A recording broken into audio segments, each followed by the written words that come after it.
Students, today our topic will be role of public sector. अभी तक हमने public sector का मीनिंग किया, इसका डिफरेंस वगैरह किया, इसकी फॉर्म्स करी, डिपार्टमेंट की, statutory corporation and government company. Now we will study what is the role to be played by the public sector. Because public sector है, गवर्नमेंट का सेक्टर है, तो the main role is not of profit motive but it is social welfare. Otherwise इसको अगर और हम detail में करें तो टोटल जो रोल होगा गवर्नमेंट सेक्टर का हम डिस्कस करेंगे इस टॉपिक में. First point is development of infrastructure.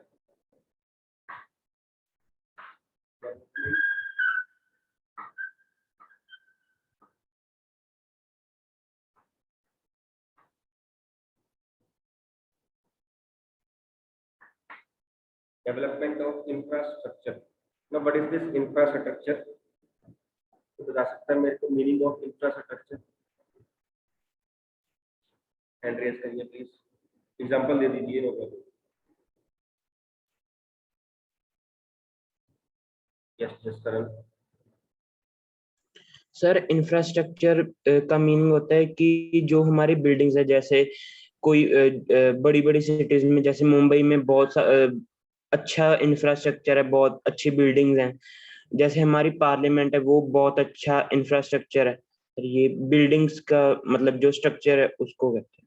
ठीक है बेटा, अगर हम बिजनेस की बात करें, बिजनेस के लिए इकोनॉमी में किस चीज की रिक्वायरमेंट है, उसका इंफ्रास्ट्रक्चर क्या होगा? बेसिक इंफ्रास्ट्रक्चर बिजनेस के लिए क्या होगा? आपकी बात सही है Jaskaran, but it is not limited to that building only.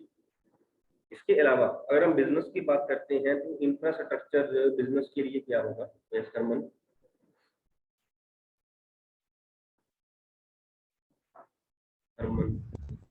Yes sir. Sir business में जो होगा ट्रांसपोर्टेशन वगैरह आ जाएगा, बिल्डिंग्स आ जाएगी, वाटर सप्लाईज होती है जो, और सर जैसे कि पावर सप्लाई जो होती है वो भी गवर्नमेंट ही देती है. बिल्कुल ठीक है. जो बेसिक अमेनिटीज कह सकते हैं हम जो बिजनेस को चलाने के लिए चाहिए, जिसके बिना बिजनेस चल नहीं पाएगा. जैसे हरमन ने कहा अभी के ट्रांसपोर्ट. अगर ट्रांसपोर्ट ना हो, मतलब रोडवेज ना हो प्रॉपर, अगर रेलवेज ना हो, हमारा कहीं बिजनेस है, हमारा कहीं गोडाउन है, लेकिन वहां पे रोड्स नहीं जा रही है, रेलवेज नहीं जा रही है, will we be able to send material to our godown? Will we be able to bring material from godown? It will be very difficult, है ना. इंफ्रास्ट्रक्चर चाहिए, वो होगा. फिर मैंने सामान एक जगह से दूसरी जगह भेजना है, अगर रोड प्रॉपर नहीं बनी हुई है तो बिजनेस हो नहीं पाएगा. सिर्फ transportation, I am again saying, सिर्फ transportation is not an infrastructure. इसके अलावा कम्युनिकेशन फैसिलिटीज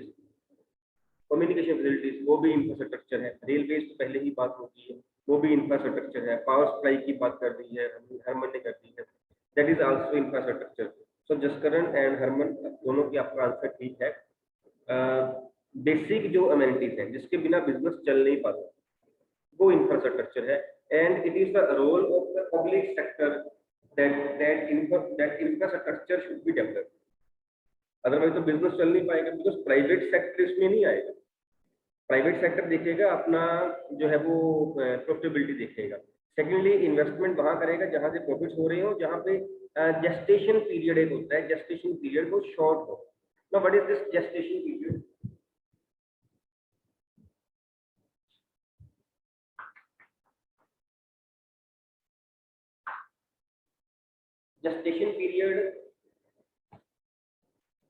जेस्टेशन पीरियड वो होता है कि जिस दिन से हमने इन्वेस्टमेंट स्टार्ट करी उस दिन से लेकर कब वो हमारी प्रोडक्शन स्टार्ट कर देगा बिजनेस, कब से हमारा बिजनेस एक्चुअली शुरू हो जाएगा, that period is gestation period. और उस पीरियड, जितना वो पीरियड छोटा होगा बिजनेस के लिए, उतना ही कम रिस्क, उतना ही ज्यादा प्रॉफिट्स, उतना ही ज्यादा जल्दी प्रॉफिट्स हम कह सकते हैं.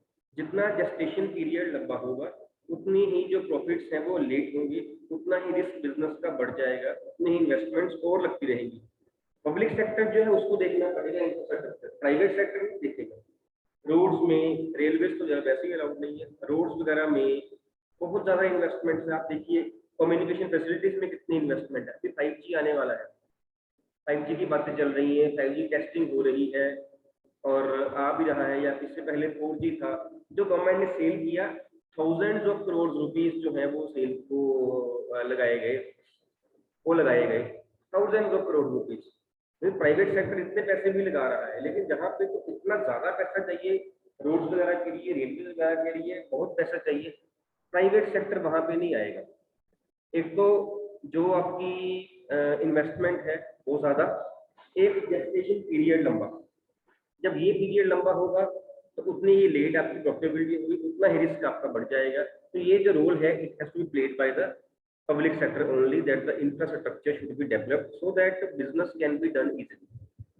Second point is regional balance.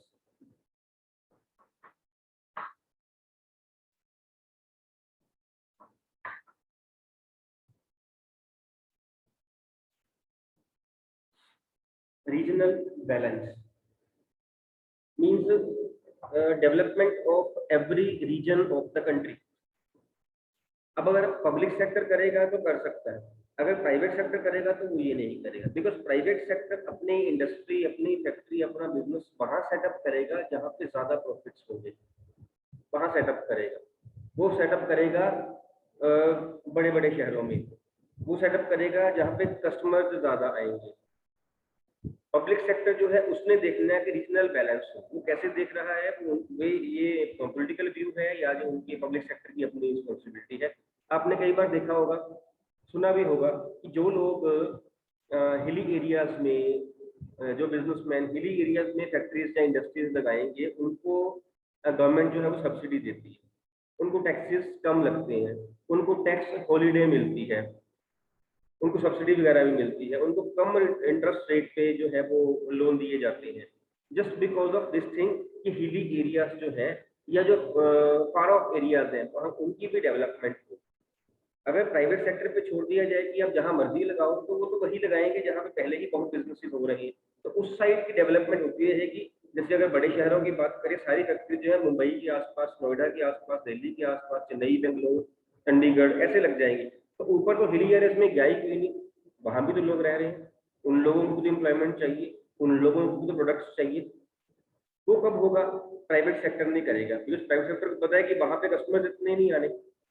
जब गवर्नमेंट जो है ये इनिशिएटिव लेगी कि आपके लिए जो है वो हम टैक्स सब्सिडी, टैक्स हॉलीडे देंगे, टैक्सेस कम लगेंगे, इंटरेस्ट रेट कम होगा, आपको सब्सिडी मिलेगी, तब जाकर जो प्राइवेट सेक्टर है वहां पे सेटअप करेगा।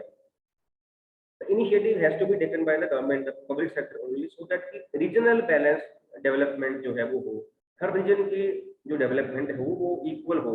ये ना हो कि एक जगह पे कंसंट्रेशन हो जाए इंडस्ट्रीज की, वहां ज्यादा पोल्यूशन हो जाए, वहां ज्यादा प्रॉब्लम्स आए, एक्सेसिव प्रॉब्लम्स आ रहे हैं, है ना। प्रॉब्लम लोगों को एक्सेस भी एक प्रॉब्लम होती है, कोई चीज ज्यादा होना तो वो मैनेज नहीं होती, अगर तो कम हो तो मैनेज नहीं होती।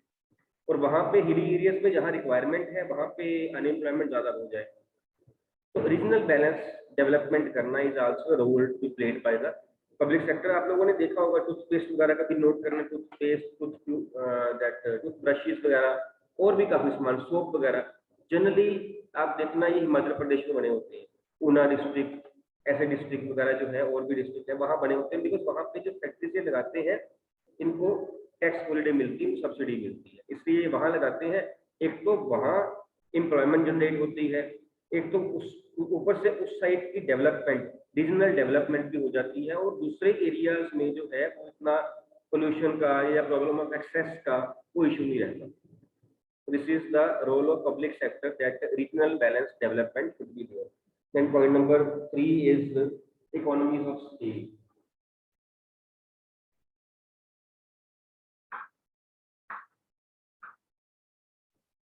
Economies of scale. Economies of scale या इसको हम economies of large scale भी बोल देते हैं, क्योंकि ये चीज भी पब्लिक सेक्टर ही कर सकता है। रीजन भी पैसा बहुत है, गवर्नमेंट के पास पैसा ज्यादा है, प्राइवेट सेक्टर के पास नो डाउट, प्राइवेट सेक्टर जो बड़े बिजनेस से बहुत पैसा है, उनके पास बहुत ज्यादा पैसा है, लेकिन सभी के पास नहीं है। गवर्नमेंट के पास पैसा ज्यादा है, गवर्नमेंट जो है वो इकोनॉमीज ऑफ स्केल, उसको हम बोलते हैं economies of large scale, means when the goods are produced at large scale, तो वो सस्ती पड़ती है। ये चीज लार्ज स्केल इकोनॉमीज जो है, लार्ज स्केल सेविंग जो है, ये सिर्फ पब्लिक सेक्टर लेके आ सकता है। प्राइवेट सेक्टर हर बिजनेस नहीं लेके आ सकता। पब्लिक सेक्टर लेके आ सकता है बिकॉज उसके पास फंड ज्यादा है, ज्यादा फंड्स होंगे, ज्यादा इन्वेस्टमेंट होगी, ज्यादा इन्वेस्टमेंट होगी, ज्यादा प्रोडक्शन होगी, ज्यादा प्रोडक्शन होगी तो चीज जो है वो सस्ती पड़ेगी। आपको पता है कि चीज ज्यादा बनाई जाए तो हम सारे रिसोर्सेज को सही यूज करते हैं, चीज हमें सस्ती पड़ती है। हम कम चीज बनाए हमें चीज महंगी पड़ती है। इवन आप बाजार में हम सब्जी फ्रूट लेने भी जाते हैं तो वहां पे भी हम मतलब नेगोशिएट करते हैं कि मैं कहते हैं कि आलू की बात, हम कहते हैं कि 20 रुपए किलो, वो भाई कहता है कि 20 रुपए किलो सब्जी वाला, हम कहते हैं 5 किलो लेने कितने लगाएगा, हम जनरली कह देते हैं ऐसे कि 5 किलो ले लेंगे कितने। उसको ये होता है कि मेरे 5 किलो इकट्ठे बिक जाएंगे, हमें ये होता है कि चलने तो है ही, आलू प्याज घर पे चलनी है, ज्यादा ले लेते हैं कितनी बचती। अगेन पब्लिक सेक्टर जो कर रहा है हम भी वही कर रहे हैं, लेकिन वो अपने लेवल पे कर रहा है, हम अपने लेवल पे 100 रुपये कर रहे हैं, वो अपने लेवल पे कर रहा है।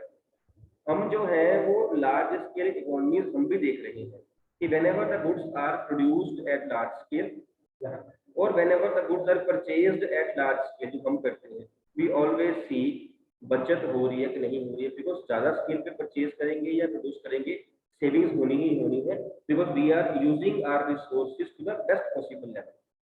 This is large scale economy. तो ये चीज पब्लिक सेक्टर नहीं कर, प्राइवेट सेक्टर नहीं कर पाएगा, ये चीज भी जो है पब्लिक सेक्टर ही कर पाएगा। Then is next point is check over concentration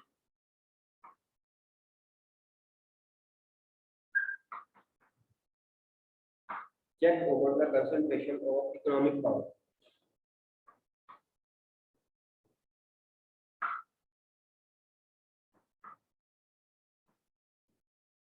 Check over the concentration of economic power. Economic power mean ऐसा जो है वो ये ना हो कि कुछ लोगों के पास ज्यादा पैसा हो जाए अमीर के अमीर होते रहे, कुछ लोगों के पास पैसा कम पड़ता रहे, गरीब के गरीब होते रहे। मीन जो ये रिच पर्सन और पुअर पर्सन के बीच में जो गैप है that is known as inequality, income inequality gap, ये इंक्रीज नहीं होना चाहिए, ये डिक्रीज होना चाहिए। रिच डजंट मीन कि रिच को पुअर कर दो डिक्रीज करने के लिए, इसका मतलब ये नहीं। इसका मतलब ये है कि रिच को रिच रखो, पुअर को भी रिच करो। रिच से थोड़ा उसको टैक्सेस लगा के पुअर के ऊपर खर्चा करो, सो दैट कि उनका जो गैप है वो कम होता रहे, एंड सो दैट कि जो इकोनॉमिक पावर है should not be concentrated in the hands of those persons only who are already rich. इसीलिए आप देखिए अगर हम इनकम टैक्स वगैरह की बात करें तो इनकम टैक्स जो है वो जो कम इनकम वाले पर्सन हैं उन पे नहीं लगता है, किसी एक इनकम पे आके लगना शुरू होता है, वहां कम होता है, उससे आपकी आगे इनकम हो जाती है तो और ज्यादा हो जाता है, उसके ऊपर जाती है तो इनकम टैक्स और ज्यादा हो जाता है। Means tax is levied on those persons जिनकी इनकम ज्यादा है। कम उनके पास ऊंचे टैक्स लेते हैं जिनकी इनकम कम है, और जो बिल्कुल कम है ही नहीं, इनकम बहुत कम इनकम है, उन पे टैक्स कोई नहीं लगता है। This is just because of this reason, economic power जो है, जो पैसा है वो कम लोगों के हाथ में कंसंट्रेट ना हो, जिसके पास ज्यादा है उससे लेके जिसके पास कम है उस पर खर्चा कर दिया जाए, इसका मतलब ये है। And last point is import substitute.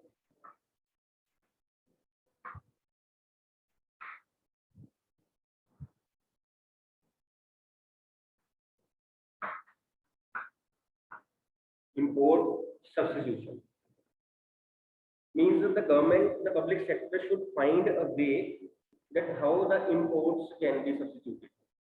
import करना मतलब सामान जो है बाहर से मंगवाना, मीनिंग तो यही है, लेकिन उसका ड्रॉबैक क्या है कि हमारी जो फॉरेन एक्सचेंज है वो हमारी कम हो जाती है। बिकॉज जब हम इंटरनेशनल बिजनेस करते हैं, जब हम इंपोर्ट करते हैं गुड्स, तो हमें डॉलर्स में पे करना पड़ता है, डॉलर में पे करते हैं तो हमारा फॉरेन एक्सचेंज रिजर्व जो है वो कम हो जाता है।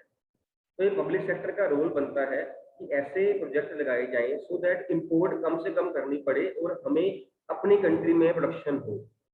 इसलिए वो जो पहले होता था मेड इन इंडिया, अब कुछ पिछले 2-4 सालों से मेक इन इंडिया का प्रोजेक्ट आ गया कि बाहर वाली कंपनी जो है वो चाहे सामान हम बाहर वाला लेंगे लेकिन बनेगा इंडिया में, सो दैट कि यहाँ के लोगों को भी एम्प्लॉयमेंट जो है वो मिले, यहाँ के लोगों का भी जो स्टैंडर्ड ऑफ लिविंग है वो अप हो, यहाँ हमारे भी जो है वो एनवायरनमेंट को ठीक हो, यहाँ हमारे फैक्ट्रीज इंडस्ट्रीज लगें। पब्लिक सेक्टर का ये रोल है imports should be substituted and exports should be increased। तो जब हम एक्सपोर्ट करेंगे, हम सामान वापस बाहर भेजेंगे, उससे हमें फॉरेन एक्सचेंज जो है वो मिलेगी और हमारा फॉरेन एक्सचेंज रिजर्व जो होगा वो इंक्रीज होगा, तो उसको हम कहीं भी कैसे भी किसी भी फॉर्म में यूज कर सकते हैं। These are the roles to be played by the public sector. इसमें किसी को डाउट तो पूछ सकता है, इसमें डाउट किसी को है तो पूछ सकता है, otherwise the points are very clear कि आप लोगों ने 8, 9, 10 में आसपास में कहीं किए होंगे पहले। Should I start new topic है? Next topic will be changing role of public sector. Public sector का जो रोल है वो पिछले कुछ सालों से या डेकेड से कैसे चेंज कैसे हुआ है। जो पहले हमने पढ़ा वो रोल वो था जो पब्लिक सेक्टर का बनता है। नाउ फ्रॉम लास्ट जो few decades, 2-3 decades, role public sector का चेंज कैसे हुआ है हम ये डिस्कस करेंगे।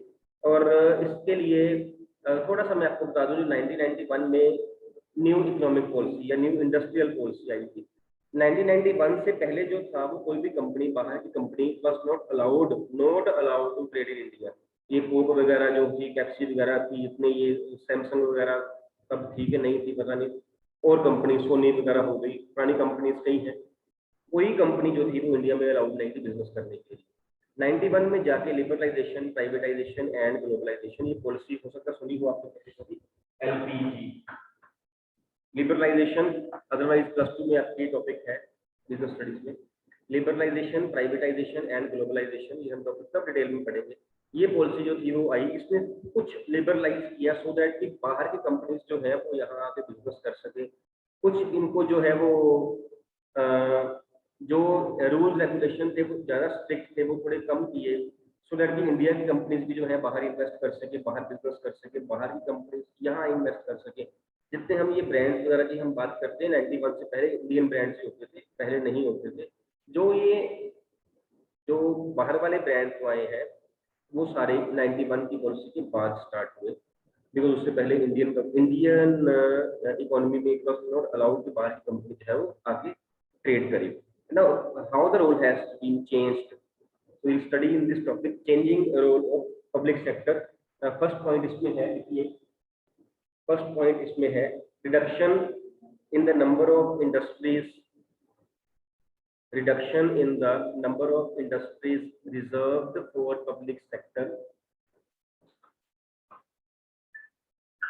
reduction in the number of industries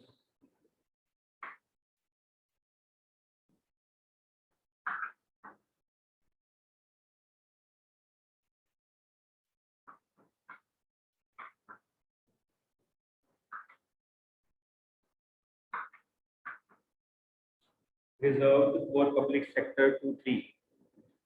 Now only 3 industries are such जो रिजर्व है पब्लिक सेक्टर के लिए। इसके अलावा बाकी सारी सेक्टर्स में, इंडस्ट्रीज में जो प्राइवेट बिजनेसेस हैं वो कर सकते हैं, इन्वेस्टमेंट कर सकते हैं। These industries are atomic energy, arms and rail transport. Atomic energy, arms and rail transport. अगर वैसे रेल ट्रांसपोर्ट की बात भी हो रही है प्राइवेटाइज करने की, बट स्टिल अभी ये प्रोसेस में है, तो अभी तक बुक्स में भी कहीं नहीं आया।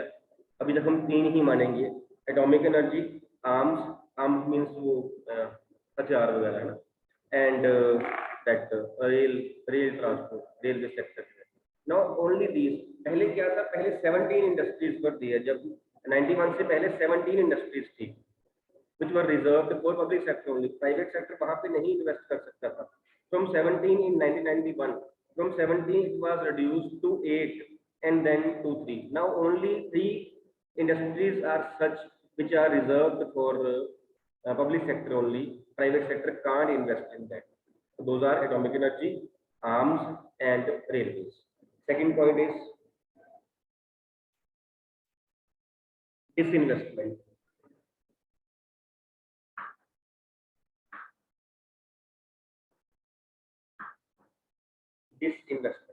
डिसइन्वेस्टमेंट मीन्स पब्लिक सेक्टर के, पब्लिक सेक्टर कंपनीज के कुछ शेयर्स को जो है वो प्राइवेट इंडिविजुअल्स के पास सेल कर देना। इसे हम कह सकते हैं प्राइवेटाइजेशन। जो हम यहाँ बात कर रहे थे LPG में, पी का मतलब जो था वो privatisation. Privatisation is a process by which the shares of public sector companies are some of the shares are sold to the private sector companies और प्राइवेट इंडिविजुअल्स और ग्रुप ऑफ इंडिविजुअल्स, उनको sell कर दिए जाते हैं। बड़ी companies है आजकल जो प्राइवेटाइज हो रही हैं, काफी कंपनीज के शेयर जो है वो सेल किए जा रहे हैं। ठीक, then third point is policy regarding SIC units.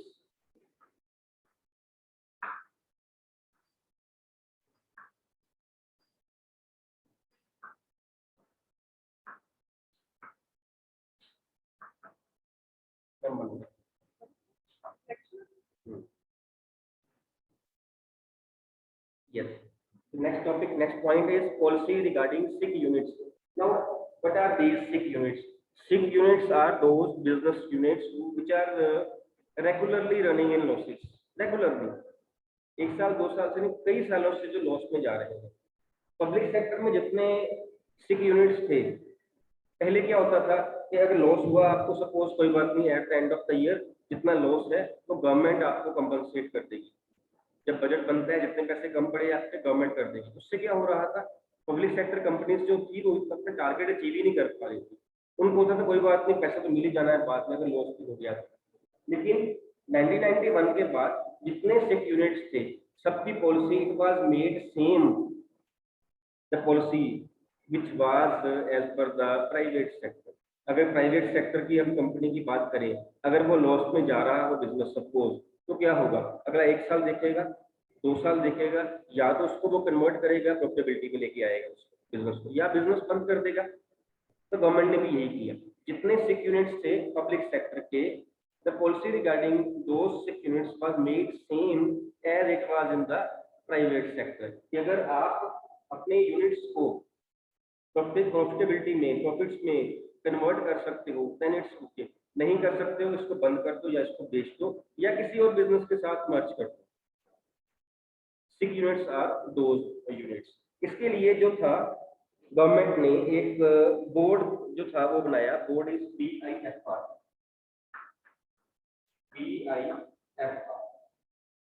This board is Board of Industrial and Financial Reconstruction।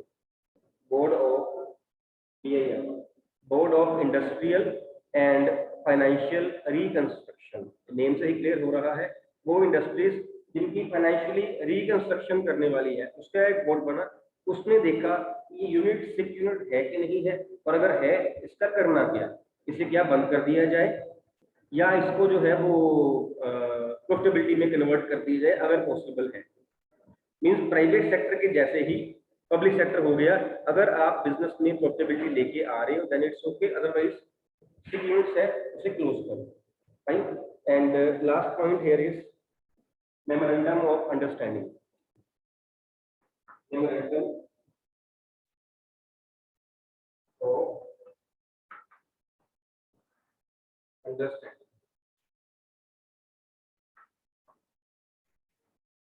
Memorandum of understanding MOU बोल देते हैं इसे। इट वाज साइंड, इसमें क्या था, इसमें बिजनेस यूनिट्स को टारगेट दिया गया कि आप लोगों ने पब्लिक सेक्टर को, आप लोगों ने ये टारगेट अचीव करना है। अगर आप टारगेट अचीव कर लेते हो ठीक है, नहीं करोगे तो आपको ये की सैलरी भी इतनी मिलेगी जैसे हम प्राइवेट सेक्टर में करते हैं। सपोज हम कह देते हैं किसी पर्सन की जो सैलरी है ₹100, इसके अलावा ये आपकी बेसिक सैलरी है, इसके अलावा आपको इंसेंटिव्स मिलेंगे जितना आप काम ज्यादा करोगे, है ना। अगला ज्यादा सेल करेगा ज्यादा काम। सपोज उसको बोल दिया कि अगर आपकी सैलरी जो बेसिक है दिस इज ₹100, इसके अलावा आप जितनी सेल करोगे, सपोज वो सेल्समैन, जितनी आप सेल करोगे आपको हर सेल का से ₹1। मैं फिगर्स बड़ी सिंपल सी इजी सी ले रहा हूँ, आप इसको इंक्रीज भी कर सकते हो। पर सेल का सपोज ₹1। अब अगर वो पर्सन जो है वो 10 गुड्स सेल करता है उसको 10 और मिल जाएंगे, हिज सैलरी विल बी ₹110। अगर वो 20 सेल करता है हिज सैलरी विल बी ₹120। वो 50 सेल करेगा ₹150। उसको मीन टारगेट दे दिया गया, टारगेट मिलेगा, टारगेट अचीव होगा तो सैलरीज मिलनी है। ऊपर की सैलरी तब मिलनी है, इनको नहीं मिलनी। This is memorandum of understanding. उनको भी टारगेट दे दिया गया कि आप भी टारगेट अचीव करो, नहीं तो आप भी जो है वो 6 यूनिट्स में कन्वर्ट ना कहीं हो जाना। आप देखो बैंकिंग में, प्राइवेट बैंक्स आने के बाद बैंकिंग में जो है वो टारगेट्स अचीव होने शुरू हो। अब बैंक वालों के पास भी जाने का टाइम तो है, बैंक में आने का टाइम नहीं है। जो थोड़ा मैनेजरियल पोस्ट पे है बैंक में, जाने का टाइम उनका है, कितने बजे पहुंचना है, वापसी का टाइम कोई नहीं। जब तक उनका जो है वो सारा अकाउंट में मिलता है, जब तक उनके टारगेट्स हैं वो अचीव नहीं होते हैं, उनको स्टे बैक करना पड़ता है वहाँ पे। Similarly in the company, insurance company and similarly in other sectors also, जो गवर्नमेंट है वो टारगेट्स अब दे रही है। This is the role which is changing in the public sector. So these are the points जो हमारे टॉपिक के करने वाले थे, यहाँ हमने आज किया। एक हमने किया है रोल ऑफ पब्लिक सेक्टर, एक हमने किया है changing role of public sector. कैसे अब पिछले कुछ टाइम से जो पब्लिक सेक्टर का, गवर्नमेंट सेक्टर का जो रोल है वो चेंज हो रहा है। Any doubt, if it is there you can ask.